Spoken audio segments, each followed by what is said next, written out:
Hello ডুডস, ভাই ব্রাদারদের নিয়ে চলে আসলাম গ্রামের একটি স্কুলের পুনর্মিলনী অনুষ্ঠানে।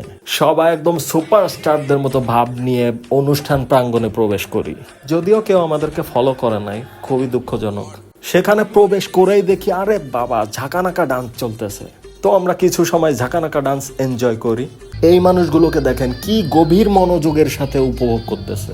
এই মনোযোগ পোলাপান পড়াশোনায় দিলে সবাই বিশাল কিছু হয়ে যেত।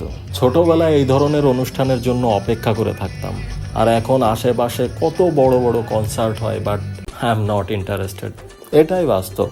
যাই হোক, কিছু সময় এনজয় করে আমরা সেখান থেকে বের হয়ে সোজা চলে যাই পাশের মেলায়। সেখানে গিয়ে দেখি বাবা, হরেক রকমের খাবার দাবারের দোকান, মনোহরি দোকান। এই দেখুন, এই ভাইটি সত্যি সত্যি পেঁয়াজ দিয়ে পেঁয়াজু আসতেছে। তো আমরা ঠান্ডা মাথায় মেলা থেকে কুলফি আইসক্রিম খেতে থাকি। এর মধ্যেই পাশে দেখি পোলাপান রেসলিং ম্যাচের আয়োজন করছে। আইসক্রিম খেতে খেতে কিছুক্ষণ রেসলিং ম্যাচ এনজয় করে এরপর ফুস করে বাসায় চলে আসি। সবাই ভালো থাকবেন, সুস্থ থাকবেন। আল্লাহ হাফেজ।